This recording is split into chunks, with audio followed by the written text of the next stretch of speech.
दिवस मेले, वतन पे मर मिटने वालों का यही बाकी निशान होगा। वतन पे मर मिटने वालों का यही बाकी निशान होगा।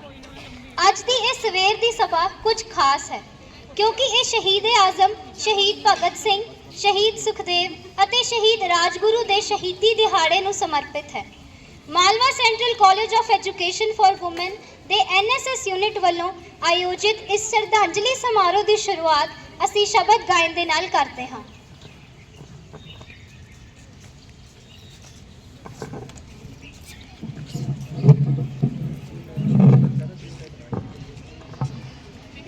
फोटोग्राफ्स खींचना वो भी हो रही है, वो भी हो रही है। ज़्यादा नॉर्मल खींचनी है। ओके। वाहिगुरु जी का खालसा, वाहिगुरु जी की फतेह।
शरीर मर जाता है पर विचार नहीं मरते, सदा अमर रहंदे ने ओ सूरमे अपने देश ਲਈ जो मरदे, अपने देश ਲਈ जो मरदे।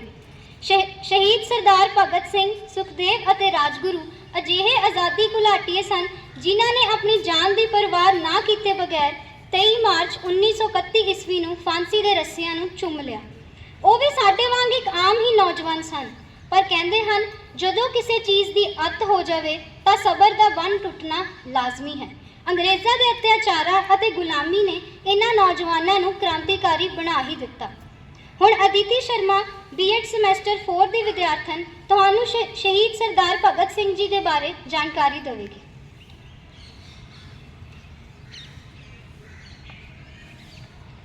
ਸਤਿਕਾਰਯੋਗ ਪ੍ਰਿੰਸੀਪਲ ਸਾਹਿਬ, ਸਾਰੇ ਅਧਿਆਪਕ ਅਤੇ ਮੇਰੇ ਪਿਆਰੇ ਦੋਸਤੋ, ਸਭ ਨੂੰ ਮੇਰੇ ਵੱਲੋਂ ਪਿਆਰ ਭਰੀ ਸਤਿ ਸ਼੍ਰੀ ਅਕਾਲ। ਮੈਂ ਅਦਿਤੀ ਸ਼ਰਮਾ ਅੱਜ ਤੁਹਾਡੇ ਨਾਲ ਦੇਸ਼ ਦੇ ਮਹਾਨ ਸਪੂਤ ਸ਼ਹੀਦ ਭਗਤ ਸਿੰਘ ਬਾਰੇ ਕੁਝ ਗੱਲਾਂ ਸਾਂਝੀਆਂ ਕਰਾਂਗੀ। ਭਗਤ ਸਿੰਘ ਇੱਕ ਮਹਾਨ ਕ੍ਰਾਂਤੀਕਾਰੀ ਸਨ ਜਿਨ੍ਹਾਂ ਨੂੰ ਸ਼ਹੀਦ ਆਜ਼ਮ ਦਾ ਖਿਤਾਬ ਦਿੱਤਾ ਜਾਂਦਾ ਹੈ। ਆਪ ਇੱਕ ਨਿਡਰ ਦੇਸ਼ ਭਗਤ ਅਤੇ ਭਾਰਤ ਦੇ ਆਜ਼ਾਦੀ ਸੰਗਰਾਮ ਦੇ ਮਹਾਨ ਘੁਲਾਟੀਏ ਸਨ। ਸਰਦਾਰ ਭਗਤ ਸਿੰਘ ਦੀ ਦ੍ਰਿੜਤਾ, ਬਹਾਦਰੀ, ਉੱਚੀ ਸ਼ਖਸੀਅਤ, ਨਿਡਰਤਾ ਅਤੇ ਸਰਦਾਰ ਭਗਤ ਸਿੰਘ ਦਾ ਜਨਮ 28 ਸਤੰਬਰ 1907 ਈਸਵੀ ਵਿੱਚ ਸਰਦਾਰ ਕਿਸ਼ਨ ਸਿੰਘ ਅਤੇ ਮਾਤਾ ਵਿਦਿਆਵਤੀ ਦੇ ਘਰ ਪਿੰਡ ਬੰਗਾ, ਜ਼ਿਲ੍ਹਾ ਲਾਇਲਪੁਰ, ਪੰਜਾਬ ਵਿੱਚ ਹੋਇਆ। ਉਹ ਮਹਾਨ ਦੇਸ਼ ਭਗਤ ਸਨ। ਮੁੱਢਲੀ ਵਿੱਦਿਆ ਆਪਨੇ ਪਿੰਡ ਵਿੱਚ ਰਹਿ ਕੇ ਹੀ ਪ੍ਰਾਪਤ ਕੀਤੀ। ਬਚਪਨ ਵਿੱਚ ਹੀ ਕਰਤਾਰ ਸਿੰਘ ਸਰਾਭੇ ਦੀ ਫਾਂਸੀ ਚੜ੍ਹਨ ਦੀ ਘਟਨਾ ਨੇ ਬਾਲਕ ਭਗਤ ਸਿੰਘ ਨੂੰ ਬਹੁਤ ਪ੍ਰਭਾਵਿਤ ਕੀਤਾ। ਪ੍ਰਾਇਮਰੀ ਤੋਂ ਬਾਅਦ ਭਗਤ ਸਿੰਘ ਦਾ ਦਾਖਲਾ ਡੀਏਵੀ ਹਾਈ ਸਕੂਲ ਲਾਹੌਰ ਵਿੱਚ ਕਰਾਇਆ ਗਿਆ ਅਤੇ ਇਸ ਤੋਂ ਬਾਅਦ ਆਪ ਨੈਸ਼ਨਲ ਕਾਲਜ ਲਾਹੌਰ ਵਿੱਚ ਪੜ੍ਹਾਈ ਲਈ ਉਹਨਾਂ ਨੂੰ ਭੇਜ ਦਿੱਤਾ ਗਿਆ ਅਤੇ ਇਸ ਹੀ ਕਾਲਜ ਨੇ ਵਿਦਿਆਰਥੀ ਨੂੰ ਦੇਸ਼ ਭਗਤੀ ਦੀਆਂ ਲਹਿਰਾਂ ਵਿੱਚ ਹਿੱਸਾ ਲੈਣ ਲਈ ਉਸਦੇ ਯੋਗ ਬਣਾਇਆ, ਕਿਉਂਕਿ ਇੱਥੇ ਹੀ ਉਹਨਾਂ ਦੀ ਮੁਲਾਕਾਤ ਲਾਲਾ ਲਾਜਪਤ ਰਾਏ ਅਤੇ ਭਾਈ ਪਰਮਾਨੰਦ ਵਰਗੇ ਮਹਾਨ ਦੇਸ਼ ਭਗਤਾਂ ਨਾਲ ਉਹਨਾਂ ਦੀ ਮੁਲਾਕਾਤ ਹੋਈ। 1925 ਈਸਵੀ ਵਿੱਚ ਭਗਤ ਸਿੰਘ ਰਾਜਗੁਰੂ ਸੁਖਦੇਵ, ਭਗਵਤੀ ਚਰਨ, ਧਨਵੰਤਰੀ ਆਦਿ ਦੇ ਨਾਲ ਮਿਲ ਕੇ ਉਹਨਾਂ ਨੇ ਨੌਜਵਾਨ ਸਭਾ ਬਣਾਈ ਅਤੇ ਅੰਗਰੇਜ਼ਾਂ ਵਿਰੁੱਧ ਲੜਾਈ ਆਰੰਭ ਕੀਤੀ। ਭਗਤ ਸਿੰਘ ਤੇ ਕਰਤਾਰ ਸਿੰਘ ਸਰਾਭੇ ਦੀ ਸ਼ਹੀਦੀ ਭਗਤ ਸਿੰਘ ਤੇ ਕਰਤਾਰ ਸਿੰਘ ਸਰਾਭੇ ਦੀ ਸ਼ਹੀਦੀ ਅਤੇ ਜਲਿਆਂਵਾਲੇ ਬਾਗ ਦੇ ਸਾਕੇ ਦਾ ਬਹੁਤ ਅਸਰ ਹੋਇਆ ਉਹਨਾਂ ਤੇ। ਉਹਨਾਂ ਦੇ ਦਿਲਾਂ ਵਿੱਚ ਅੰਗਰੇਜ਼ਾਂ ਵਿਰੁੱਧ ਨਫ਼ਰਤ ਪੈਦਾ ਹੋ ਗਈ। ਲਾਲਾ ਲਾਜਪਤ ਰਾਏ ਦਾ 17 ਨਵੰਬਰ 1928 ਈਸਵੀ ਨੂੰ ਪੁਲਿਸ ਵੱਲੋਂ ਕੀਤੇ ਗਏ ਲਾਠੀ ਚਾਰਜ ਦੇ ਕਾਰਨ ਦੇਹਾਂਤ ਹੋ ਗਿਆ। ਭਗਤ ਸਿੰਘ ਨੇ ਇਸ ਦਾ ਬਦਲਾ ਲੈਣ ਦਾ ਪ੍ਰਣ ਕੀਤਾ ਅਤੇ ਆਪਣੇ ਸਾਥੀਆਂ ਨਾਲ ਮਿਲ ਕੇ ਸਹਾਇਕ ਪੁਲਿਸ ਕਪਤਾਨ ਸਾਂਡਰਸ ਨੂੰ ਗੋਲੀਆਂ ਨਾਲ ਮਾਰ ਦਿੱਤਾ, ਪਰ ਉਹ ਮਾਰਨਾ ਕਪਤਾਨ ਮਿਸਟਰ ਸਕਾਟ ਨੂੰ ਚਾਹੁੰਦੇ ਸਨ। 8 ਅਪ੍ਰੈਲ ਕਰ ਲਈ ਹੈ ਆਪਣੀ ਜਾਨ ਭਗਤ ਸਿੰਘ ਨੇ, 23 ਸਾਲ ਦਾ ਰਹਿਣਾ ਸਦਾ ਜਵਾਨ ਭਗਤ ਸਿੰਘ ਨੇ, 23 ਸਾਲ ਦਾ ਰਹਿਣਾ ਸਦਾ ਜਵਾਨ ਭਗਤ ਸਿੰਘ ਨੇ। ਹੁਣ ਮੈਂ ਸਟੇਜ ਤੇ ਬੁਲਾਉਣਾ ਚਾਹੁੰਦੀ ਹਾਂ ਬੀਐਡ ਸਮੈਸਟਰ 4 ਦੀ ਵਿਦਿਆਰਥਣ ਤਾਨਿਆ ਨੂੰ, ਜੋ ਤੁਹਾਡੇ ਸਾਹਮਣੇ ਸ਼ਹੀਦ ਸੁਖਦੇਵ ਜੀ ਦੇ ਜੀਵਨ ਉੱਤੇ ਚਾਨਣਾ ਪਾਵੇਗੀ।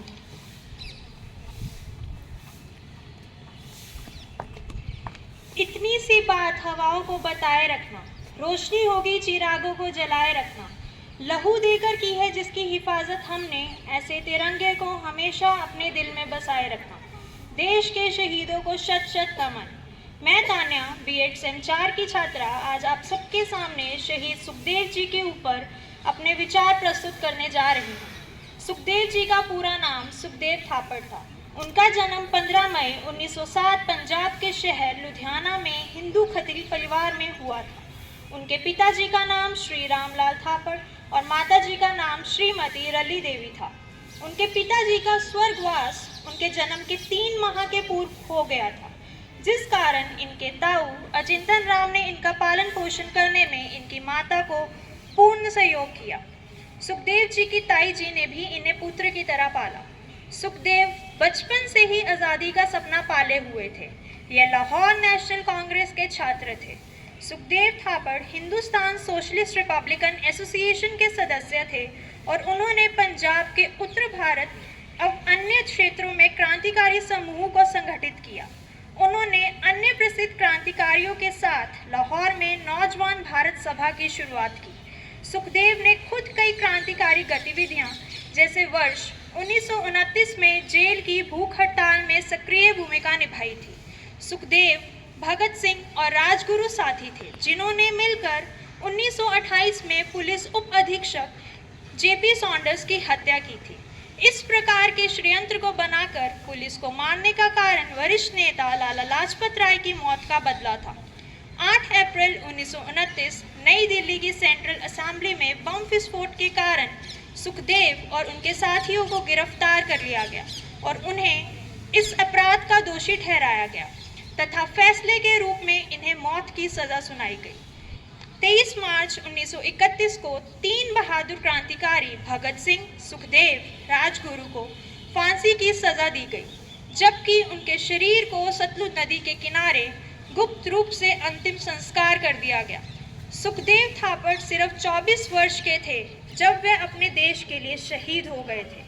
हालांकि उन्हें हमेशा भारत की आज़ादी के लिए अपने साहस, देशभक्ति और जीवन त्याग के लिए याद किया जाएगा। धन्यवाद। कहानी है उस क्रांतिकारी दी, एक कहानी है ਉਹਨਾਂ ਤਿੰਨ ਇਨਕਲਾਬੀਆਂ ਦੀ, ਉਹਨਾਂ ਆਜ਼ਾਦੀ ਘੁਲਾਟੀਆਂ ਦੀ ਜਿਨ੍ਹਾਂ ਨੇ ਆਪਣੇ ਦੇਸ਼ ਲਈ ਆਪਣੀ ਜਾਨ ਤੱਕ ਕੁਰਬਾਨ ਕਰ ਦਿੱਤੀ। ਭਾਰਤ ਦੇ ਇਤਿਹਾਸ ਦਾ ਉਹ ਇੱਕ ਬਹੁਤ ਹੀ ਕਲੰਕ ਵਾਲਾ ਦਿਨ ਸੀ, ਜਿਸ ਨੂੰ ਸੁਣ ਕੇ ਅੱਜ ਵੀ ਲੋਕਾਂ ਦਾ ਦਿਲ ਸਹਿਮ ਜਾਂਦਾ ਹੈ, ਤੇ ਉਹ ਹੈ ਜਲਿਆਂਵਾਲੇ ਬਾਗ ਦਾ ਹੱਤਿਆਕਾਂਡ, ਜਿੱਥੇ ਜਨਰਲ ਡਾਇਰ ਦੀਆਂ ਗੋਲੀਆਂ ਨੇ ਹਜ਼ਾਰਾਂ ਮਾਸੂਮ ਨਿਹੱਥੇ ਲੋਕਾਂ ਨੂੰ ਮੌਤ ਦੇ ਘਾਟ ਉਤਾਰ ਦਿੱਤਾ, ਤੇ ਇਸ ਘਟਨਾ ਦਾ ਇੱਕ 12 ਸਾਲ ਦੇ ਮਾਸੂਮ ਬੱਚੇ ਉੱਤੇ ਇੰਨਾ ਗਹਿਰਾ ਅਸਰ ਪਿਆ ਕਿ ਉਹ ਇੱਕ ਕ੍ਰਾਂਤੀਕਾਰੀ ਬਣ ਗਿਆ।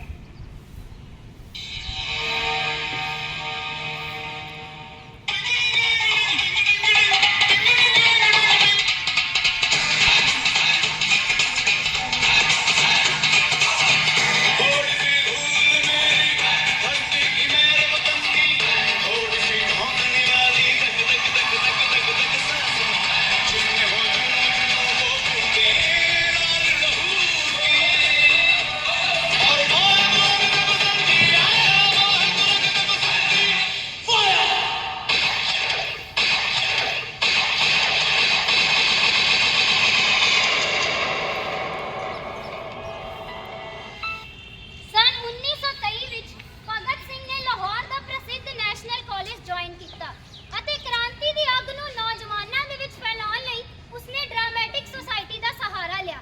ਇੱਥੇ ਹੀ ਉਸਦੀ ਮੁਲਾਕਾਤ ਹੋਈ ਬਟੁਕੇਸ਼ਵਰ ਦੱਤ, ਸੁਖਦੇਵ, ਰਾਜਗੁਰੂ ਅਤੇ ਹੋਰ ਕਈ ਸਾਥੀਆਂ ਦੇ ਨਾਲ, ਜਿਨ੍ਹਾਂ ਦੇ ਸੂਬੇ ਤੇ ਭਾਸ਼ਾਵਾਂ ਤਾਂ ਅਲੱਗ-ਅਲੱਗ ਸਨ, ਪਰ ਉਹਨਾਂ ਦਾ ਮਕਸਦ ਤੇ ਉਹਨਾਂ ਦੀ ਇੱਛਾ ਕੇਵਲ ਇੱਕ ਹੀ ਸੀ, ਤੇ ਉਹ ਸੀ ਭਾਰਤ ਦੇਸ਼ ਦੀ ਆਜ਼ਾਦੀ। Simon Commission! Go back! Simon Commission! Go back! Simon Commission! Go back! Simon Commission! Go back! Simon Commission! Go back! Simon Commission! Go back! Simon Commission! Go back! Simon Commission! Go back! ਸਨ 1928 ਦੀ ਇੱਕ ਸਵੇਰ ਭਾਰਤ ਵਿੱਚ ਜਦੋਂ Simon commission ਆਇਆ ਤਾਂ ਪੂਰੇ ਦੇਸ਼ ਵਿੱਚ ਨਾਅਰੇ ਲੱਗਣ ਲੱਗ ਪਏ। ਸਾਰੇ ਭਾਰਤ ਵਾਸੀਆਂ ਨੇ ਸਾਈਮਨ ਕਮਿਸ਼ਨ ਗੋ ਬੈਕ ਦੇ ਨਾਅਰੇ ਲਗਾਉਣੇ ਸ਼ੁਰੂ ਕਰ ਦਿੱਤੇ, ਤੇ ਅਜਿਹੀ ਹੀ ਇੱਕ ਰੈਲੀ ਦੇ ਵਿੱਚ ਪੰਜਾਬ ਕੇਸਰੀ ਲਾਲਾ ਲਾਜਪਤ ਰਾਏ ਜੀ ਦੀ ਮੌਤ ਹੋ ਗਈ। ਕਿਸੇ ਅੱਜ ਦਾ ਅਖਬਾਰ ਪੜਿਆ? ਕਿਸੇ ਨੇ ਅੱਜ ਦਾ ਅਖਬਾਰ ਪੜਿਆ? ਲਾਲਾ ਜੀ ਸਾਡੇ ਵਿੱਚ ਨਹੀਂ ਰਹੇ, ਲਾਲਾ ਜੀ ਦੀ ਮੌਤ ਹੋ ਗਈ। ਭਗਤ ਅੱਜ ਦਾ ਅਖਬਾਰ ਪੜ੍ਹ, ਇਹਨਾਂ ਅੰਗਰੇਜ਼ਾਂ ਨੇ ਸਾਡੇ ਲਾਲਾ ਜੀ ਨੂੰ ਮੌਤ ਦੇ ਘਾਟ ਉਤਾਰ ਦਿੱਤਾ ਹੈ। ਭਗਤ ਹੁਣ ਅਸੀਂ ਕੀ ਕਰੀਏ? ਅਸੀਂ ਇਸ ਤਰ੍ਹਾਂ ਹੱਥ ਤੇ ਹੱਥ ਰੱਖ ਕੇ ਨਹੀਂ ਬੈਠ ਸਕਦੇ। ਕਰਨਾ ਉਹੀ ਹੈ ਜੋ ਲਾਲਾ ਹਰਦਿਆਲ ਸਿੰਘ ਨੇ ਸਿਖਾਇਆ ਤੇ ਜੋ ਮੇਰੇ ਗੁਰੂ ਕਰਤਾਰ ਸਿੰਘ ਸਰਾਭਾ ਨੇ ਕਿਹਾ ਸੀ। ਮਤਲਬ ਹੱਥ ਦੇ ਬਦਲੇ ਹੱਥ, ਅੱਗ ਦੇ ਬਦਲੇ ਅੱਗ, ਤੇ जान के बदले जान। सरफरोशी की तमन्ना अब हमारे दिल में है, देखना है जोर कितना बाजुए का दिल में है, बाजुए का दिल में है। ਭਗਤ ਸਿੰਘ ਅਤੇ ਉਹਨਾਂ ਦੇ ਸਾਥੀਆਂ ਨੇ ਆਪਣੇ ਵਿਚਾਰਾਂ ਨੂੰ ਘਰ-ਘਰ ਵਿੱਚ ਪਹੁੰਚਾਉਣ ਦੀ ਠਾਣ ਲਈ ਸੀ ਤੇ ਇਸ ਦੇ ਲਈ ਉਹਨਾਂ ਨੂੰ ਇੱਕ ਬਹੁਤ ਹੀ ਵੱਡੇ ਕਾਰਨਾਮੇ ਦੀ ਜ਼ਰੂਰਤ ਸੀ। ਭਗਤ ਸਿੰਘ ਅਤੇ ਉਹਨਾਂ ਦੇ ਸਾਥੀਆਂ ਨੇ ਸੈਂਟਰਲ ਅਸੈਂਬਲੀ ਹਾਲ ਦੇ ਵਿੱਚ ਇੱਕ ਖਾਸ ਪ੍ਰੋਗਰਾਮ ਦੌਰਾਨ ਬੰਬ ਸੁੱਟਿਆ ਅਤੇ ਦੇਸ਼ ਨੂੰ ਇੱਕ ਨਵਾਂ ਨਾਰਾ ਦਿੱਤਾ, ਇਨਕਲਾਬ ਜ਼ਿੰਦਾਬਾਦ। ਉਹ ਚਾਹੁੰਦੇ ਤਾਂ ਉਸੇ ਸਮੇਂ ਗ੍ਰਿਫਤਾਰੀ ਤੋਂ ਬਚਣ ਲਈ ਉੱਥੋਂ ਭੱਜ ਸਕਦੇ ਸਨ, ਪਰ ਉਹਨਾਂ ਦਾ ਮਕਸਦ ਕੇਵਲ ਇੱਕ ਸੀ, ਲੋਕਾਂ ਤੱਕ ਆਪਣੀ ਗੱਲ ਪਹੁੰਚਾਉਣਾ। ਤੇ ਇਸ ਧਮਾਕੇ ਨੇ ਸਾਲਾਂ ਤੋਂ ਸੁੱਤੇ ਪਏ ਉਹਨਾਂ ਭਾਰਤੀਆਂ ਨੂੰ ਮੁੜ ਜਗਾ ਦਿੱਤਾ। ਭਗਤ ਸਿੰਘ, ਤੈਨੂੰ ਤੇ ਤੇਰੇ ਸਾਥੀਆਂ ਨੂੰ ਕੋਰਟ ਨੇ ਫਾਂਸੀ ਦੀ ਸਜ਼ਾ ਸੁਣਾਈ ਹੈ। ਇਹ ਤਾਂ ਸਾਡੇ ਸਾਰਿਆਂ ਲਈ ਬੜੀ ਖੁਸ਼ੀ ਦੀ ਗੱਲ ਹੈ। ਤੂੰ ਖੁਸ਼ ਹੋ ਰਿਹਾ? ਇਹ ਉਮਰ ਹੈ ਕੀ ਹੈ? ਇਸ ਉਮਰ ਵਿੱਚ ਇਨਸਾਨ ਆਪਣੇ ਸੁਪਨੇ ਪੂਰੇ ਕਰਦਾ ਹੈ। ਸੁਪਨਾ ਤਾਂ ਮੈਂ ਬਚਪਨ ਵਿੱਚ ਹੀ ਦੇਖ ਲਿਆ।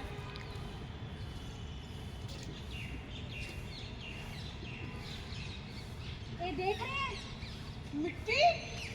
ये कोई मामूली मिट्टी नहीं, एक जलियांवाले बाग दी मिट्टी है, जिन्हों मैं हमेशा अपने कोल रखता हाँ, ਤਾਂ ਜੋ ਇਹ ਮੈਨੂੰ ਮੇਰੇ ਮਕਸਦ ਮੇਰੇ ਸੁਪਨੇ ਤੇ ਮੇਰੇ ਵਜੂਦ ਦੀ ਯਾਦ ਦਿਲਾਉਂਦੀ ਰਵੇ, ਜਿਸ ਦਾ ਨਾਂ ਹੈ ਆਜ਼ਾਦੀ।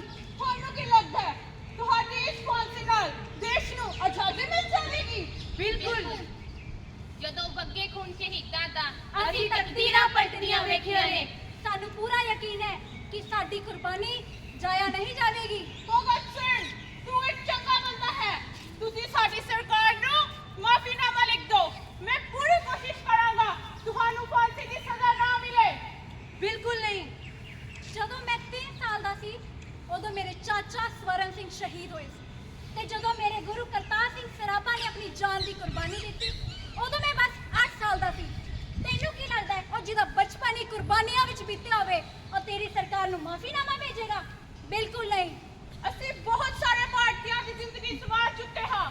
ਬਹੁਤ ਸਾਰੇ ਲੋਕਾਂ ਨੂੰ ਨੌਕਰੀਆਂ ਦਿੱਤੀਆਂ ਤੇ ਉਹਨਾਂ ਦੇ ਪਰਿਵਾਰਾਂ ਨੂੰ ਘਰ। ਹੁਣ ਤੱਕ ਬਹੁਤ ਕੁਝ ਬਦਲ ਚੁੱਕਾ ਹੈ। ਪਿੰਜਰੇ 'ਚ ਪੰਛੀ ਨੂੰ ਕੈਦ ਕਰਕੇ ਉਹਨਾਂ ਨੂੰ ਦਾਣਾ ਪਾਣੀ ਦੇ ਕੇ ਤੁਸੀਂ ਉਹਨਾਂ ਦਾ ਉਸਦਾ ਖਿਆਲ ਰੱਖਣਾ ਕਹਿੰਦੇ ਹੋ? ਬਿਲਕੁਲ ਨਹੀਂ। ਹੁਣ ਗੁਲਾਮੀ ਦੀ ਜ਼ੰਜੀਰਾਂ ਕਮਜ਼ੋਰ ਪੈ ਚੁੱਕੀਆਂ ਹਨ। ਫਾਂਸੀ ਦੇ ਲਈ ਰੱਸੀਆਂ ਭਾਵੇਂ ਹੀ ਘੱਟ ਪੈ ਜਾਣ ਪਰ ਗਲੇ ਘੱਟ ਨਹੀਂ ਪੈਣਗੇ। ਜਿਵੇਂ ਤੁਹਾਡੀ ਮਰਜ਼ੀ। ਸਵੇਰੇ 7:30 ਵਜੇ ਤੁਹਾਨੂੰ ਫਾਂਸੀ ਦਿੱਤੀ ਜਾਵੇਗੀ।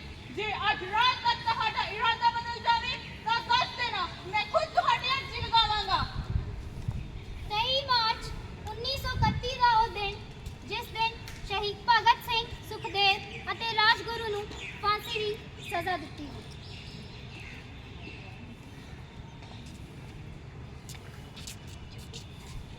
ਮੈਂ ਭਗਤ ਸਿੰਘ ਅਤੇ ਉਸ ਦੇ ਸਾਥੀਆਂ ਨੂੰ ਬ੍ਰਿਟਿਸ਼ਰਸ ਦੇ ਅਗੇਂਸਟ ਜਾਣ ਦੇ ਲਈ ਫਾਂਸੀ ਦੀ ਸਜ਼ਾ ਦਾ ਹੁਕਮ ਸੁਣਾਉਂਦਾ ਹਾਂ। Hey you, hang them out! ਮੈਂ ਤੁਹਾਨੂੰ ਲਾਸਟ ਟਾਈਮ ਪੁੱਛ ਰਿਹਾ ਹਾਂ, ਤੁਹਾਡੀ ਕੋਈ ਆਖਰੀ ਇੱਛਾ? ਨਹੀਂ ਪਰਵਾਹ ਮੈਨੂੰ ਫਾਂਸੀ ਦੀ। ਵਤਨ ਲਈ ਮਰਨਾ ਧਰਮ ਮੇਰਾ। ਭਾਰਤ ਮਾਂ ਆਜ਼ਾਦ ਏ ਕਰਾਉਣੀ, ਇਸ ਬਿਨਾ ਨਹੀਂ ਕੋਈ ਕਰਮ ਮੇਰਾ, ਇਸ ਬਿਨਾ ਨਹੀਂ ਕੋਈ ਕਰਮ ਮੇਰਾ। ਹਿੰਦ ਵਾਸੀਓ ਰੱਖਣਾ ਯਾਦ ਸਾਨੂੰ, ਕਿਤੇ ਦਿਲਾਂ ਤੋਂ ਨਾ ਭੁਲਾ ਜਾਣਾ। ਖਾਤਿਰ ਵਤਨ ਦੀ ਲੱਗੇ ਹਾਂ ਚੜਨ ਫਾਂਸੀ, ਸਾਨੂੰ ਦੇਖ ਕੇ ਨਾ ਘਬਰਾ ਜਾਣਾ, ਸਾਨੂੰ ਦੇਖ ਕੇ ਨਾ ਘਬਰਾ ਜਾਣਾ। ਇਨਕਲਾਬ ਜ਼ਿੰਦਾਬਾਦ, ਇਨਕਲਾਬ ਜ਼ਿੰਦਾਬਾਦ, ਇਨਕਲਾਬ ਜ਼ਿੰਦਾਬਾਦ। Hey you, I told you, hang them out!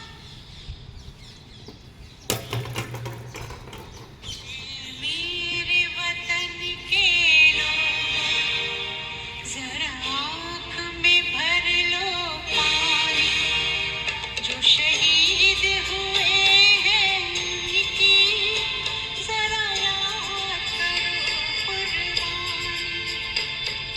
मेरे वतन के लोगों, जरा आँख में भर लो पानी, जो शहीद हुए हैं उनकी जरा याद करो कुर्बानी।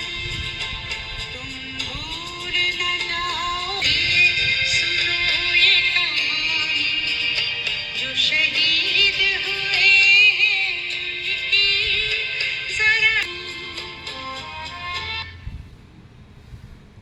ਇਸ ਪ੍ਰਕਾਰ ਇਹਨਾਂ ਕ੍ਰਾਂਤੀ ਵੀਰਾਂ ਨੇ ਆਪਣੇ ਭਾਰਤ ਨੂੰ ਆਜ਼ਾਦ ਕਰਵਾਉਣ ਲਈ ਆਪਣੇ ਪ੍ਰਾਣ ਤੱਕ ਤਿਆਗ ਦਿੱਤੇ, ਕਿਉਂਕਿ ਇਸ ਸੰਸਾਰ ਦੇ ਵਿੱਚ ਕੁਝ ਅਜਿਹੇ ਲੋਕ ਹੁੰਦੇ ਹਨ ਜੋ ਆਪਣੀ ਛਾਪ ਦੁਨੀਆ ਤੇ ਹਮੇਸ਼ਾ ਹਮੇਸ਼ਾ ਲਈ ਛੱਡ ਜਾਂਦੇ ਹਨ। है वही सूरमे इस जग में, है वही सूरमे इस जग में जो अपनी राह बनाते हैं, है वही सूरमे इस जग में जो अपनी राह बनाते हैं। कोई चलता है पद चिन्हों पर, कोई पद चिन्ह बनाते हैं, कोई पद चलता है पद चिन्हों पर, कोई पद चिन्ह बनाते हैं। जय हिंद। अधिकारी जेपी सॉन्डर्स की हत्या में शामिल होने की घटना की वजह से जाना जाता है। वे हिंदुस्तान सोशलिस्ट रिपब्लिकन एसोसिएशन के सदस्य थे, जिनका मुख्य उद्देश्य भारत को ब्रिटिश राज से मुक्ति दिलाकर आजाद करवाना था। राजगुरु भगत सिंह और सुखदेव का खौफ ऐसा था कि ब्रिटिश प्रशासन को पुलिस का विशेष अभियान चलाना पड़ा। भगत सिंह और सुखदेव के साथ राजगुरु को भी 23 मार्च 1931 को फांसी दी गई थी। इन तीनों की दोस्ती इतनी महान थी कि इन्होंने एक लक्ष्य की प्राप्ति के लिए एक साथ वीर गति को प्राप्त किया। अंत में मैं यही कहना चाहूंगी, मुश्किल राह पर चल दिए, मुश्किल राह पर चल दिए मन में मजबूत इरादा लेकर, मुसीबतें हंस के सहते रहे देश का वादा कहकर, 22 वर्ष की आयु में, केवल 22 वर्ष की आयु में फांसी के फंदे को गले लगाया था। देश के लिए कुर्बान होकर तब शहीद राजगुरु का नाम सबके दिल में समाया था। तब शहीद राजगुरु का नाम सबके दिल में समाया था। धन्यवाद। इंकलाब जिंदाबाद, इंकलाब जिंदाबाद, इंकलाब जिंदाबाद, इंकलाब जिंदाबाद, इंकलाब जिंदाबाद। सरफरोशी की तमन्ना अब हमारे दिल में है।